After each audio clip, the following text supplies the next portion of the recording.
a gente observa, não é, que isso aí é produto daquele clima de impunidade que a gente vê no Brasil, de leniência, né, da legislação e até do Poder Judiciário, que fica ali meio que de mãos amarradas, né, em alguns casos, em muitos casos, né, porque a lei impede a autoridade de tomar decisões.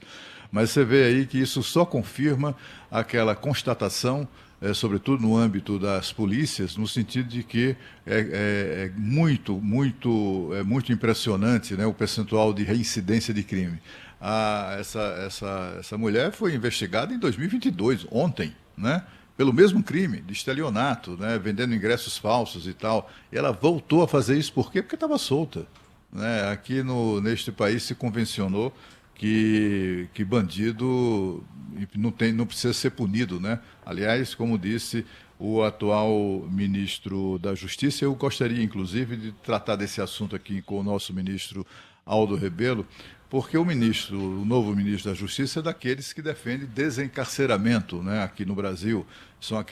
Está entre aqueles que são entusiastas da saidinha, né, de presos. A gente sabe que, como disse o procurador Marcelo Rocha Monteiro aqui do nosso programa, não há nenhum estudo que indique qualquer vínculo ali da saidinha com a ressocialização ou coisa parecida, né?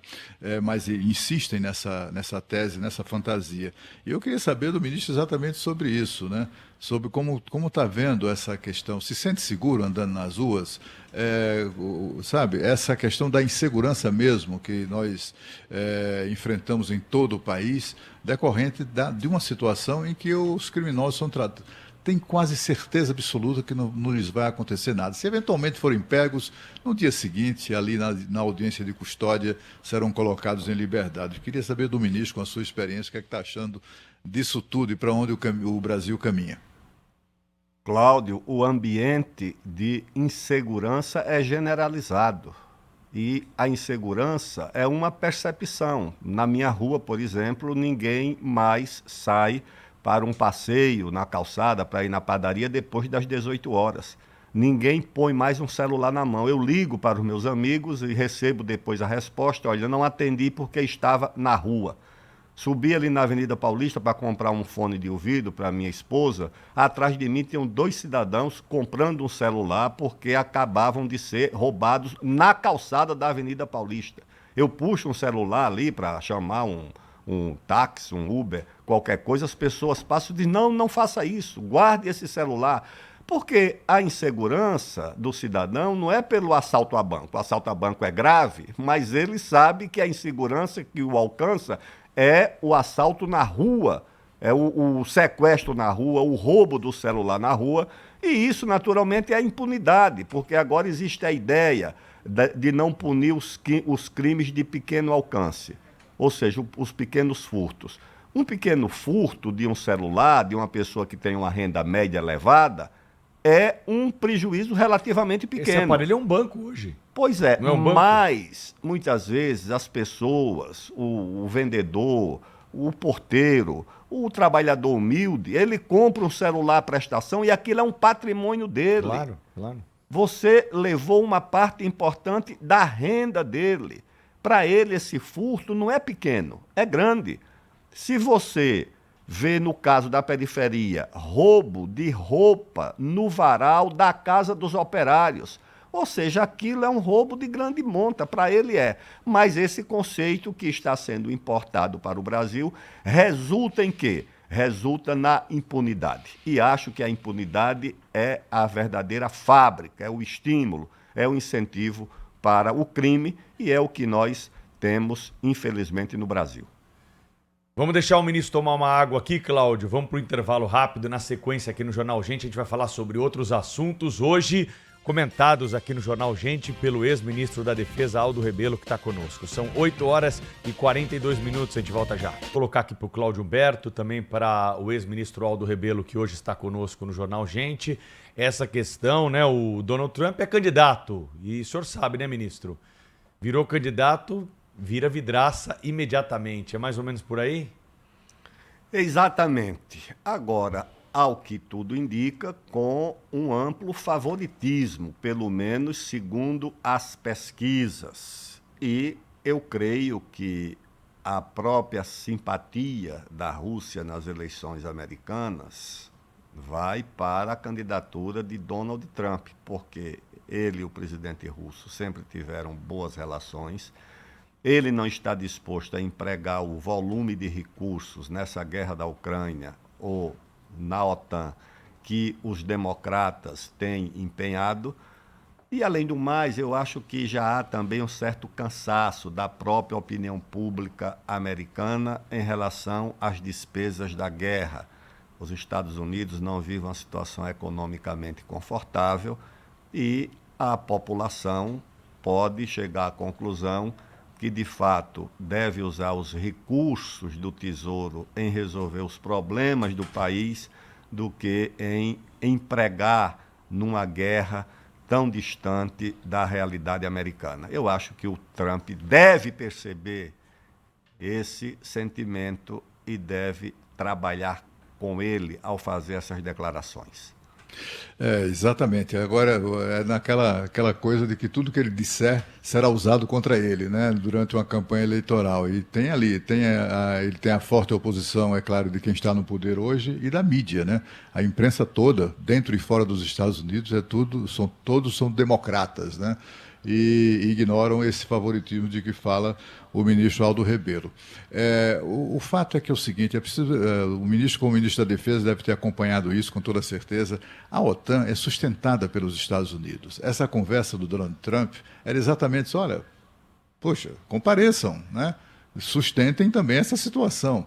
É mais ou menos isso. O Donald Trump tentou livrar os Estados Unidos e conseguiu fazer isso em boa medida dos encargos norte-americanos na manutenção de organismos internacionais que ele não levava a sério, que, aliás, os Estados Unidos não levam a sério. É só você observar esses acordos, tratados, o Acordo de Paris, não sei o quê. Os americanos não estão nem aí para isso, não cumprem nada, né? Mas é quem sustenta as organizações que os produzem. Por exemplo, a Organização Mundial do Comércio, né? Foi alvo muito semelhante, uma coisa muito parecida com essa do próprio Donald Trump. Ele disse, os Estados Unidos não vão cumprir as suas decisões e olha, trate de pagar suas contas. Nós vamos pagar proporcionalmente o que todo mundo paga aqui para sustentar a OMC. E isso esvaziou a OMC de maneira dramática naquela ocasião. Então, assim, aquele pensamento radical, liberal radical, digamos assim, né, dos Estados Unidos, dos republicanos, que não querem o pagador de impostos dos Estados Unidos sustentando coisas que não são muito do interesse do povo americano. O atual governo americano aumentou o endividamento, a dívida pública dos Estados Unidos para 34 trilhões de dólares. Eu não consigo nem imaginar fisicamente o tamanho desse dinheiro, né? E os americanos estão preocupados com isso. É política, é economia, é tudo junto e misturado. O ex-presidente Donald Trump, né, ele tem uma linha que às vezes não é classificada como muito politicamente correta, mas nós temos um tema sensível, né, que vai ser tratado de alguma forma nessa eleição, que é a questão física e intelectual do seu adversário Joe Biden, que tem se confundido com nomes, tem feito uma confusão aí, o que, de alguma forma, tem que ser abordado, claro, com o devido respeito, mas isso não pode ficar fora da campanha. Eu fico pensando como que, numa situação normal, já seria difícil entrar nesse assunto, como que a campanha do Donald Trump vai de alguma forma, levar essa informação e provocar esse debate, porque é uma informação importante para o eleitor que vai escolher, né, ministro? O próprio debate, com todo o cuidado necessário, porque se trata do presidente do país, mas já está sendo feito dentro do próprio Partido Democrata. Há setores do Partido Democrata questionando a viabilidade do partido apresentar ou reapresentar a candidatura de um presidente que tem demonstrado de forma crescente debilidades em lidar com a responsabilidade e com a tarefa de presidir o país e que será muito mais exigido como candidato, porque como presidente ele fala via sua assessoria, prepara suas declarações. No caso da candidatura, ele vai se deparar com entrevistas à imprensa, com cobranças e com, provavelmente, acho que pelo menos um debate Sim. com o adversário, com o Donald Trump, que é um adversário muito duro, muito difícil. Então, ao que parece, pelo que vejo, a preocupação já está presente nas próprias fileiras do Partido Democrata. Há muito cuidado em não contestar a saúde do presidente, mas há uma preocupação com as consequências desse estado de saúde na disputa eleitoral. Aliás, uma das novidades nesse campo é a eventual candidatura de Michelle Obama. E o nome dela, enfim, surgiu na última semana, exatamente como resposta dos democratas a esses problemas que o ministro Aldo Rebelo nos relata aqui, envolvendo, e o Pedro também, envolvendo o atual presidente dos Estados Unidos. Ele está meio abilolado, né? Ele às vezes não sabe onde é que está, ele dorme durante reuniões bilaterais, dorme. Ele está lá recebendo um presidente e um visitante e simplesmente pega no sono. Enfim, é um constrangimento tudo isso, né? Mas ele não abre mão da candidatura e com isso vai, a cada convenção, o democrata ele vai sendo confirmado e vai acabar sendo candidato, né? A não ser que na 1ª hora ali ele conclua que não tem mais como permanecer no cargo e ceda essa vaga. E um dos nomes é Michelle. Seria sensacional essa disputa, hein? Com Michelle Obama representando os democratas. Ministro Aldo Rebelo, que atualmente é secretário de Relações Internacionais da Prefeitura de São Paulo. Nós vamos fazer contato agora com a Europa. O nosso correspondente Felipe Killing está conosco para atualizar informações a respeito da guerra no Oriente Médio. Ministro Aldo Rebelo, o senhor está acompanhando como esse conflito lá entre Israel e o Hamas? Como é que o senhor está vendo a escalada dessa violência e as informações que chegam aí, como essa trazida agora pelo jornalista Felipe Killing? Olha, ao que parece, a perspectiva de solução está muito distante. Por quê? Porque existe uma resolução da ONU, aliás, em sessão presidida pelo brasileiro Oswaldo Aranha, fazendo a partilha da Palestina, que estava sob domínio britânico na época em que foi realizada a sessão das Nações Unidas, e criando um Estado palestino e um Estado de Israel, mais ou menos dividindo um pouco mais para Israel, um pouco menos para os palestinos, mas era meio a meio. Só que a resolução nunca foi implementada porque consolidou-se apenas um Estado, o Estado de Israel.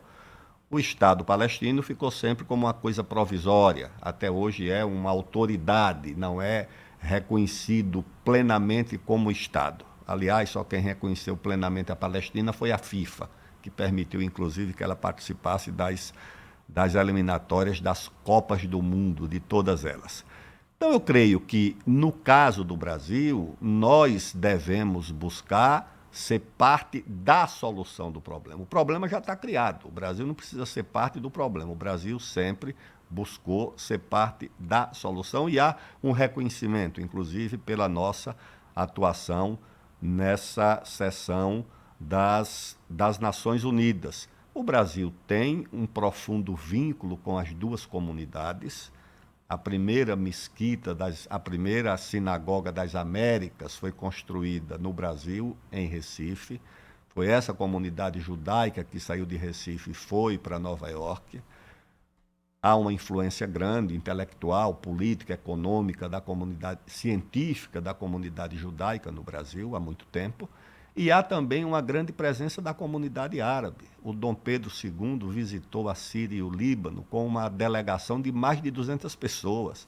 Levou um navio, fez um apelo para que os árabes viessem para o Brasil e eles vieram. Isso o Dom Pedro II. Fez 2 visitas, aliás, uma ao Egito e outra ao Líbano e à Síria.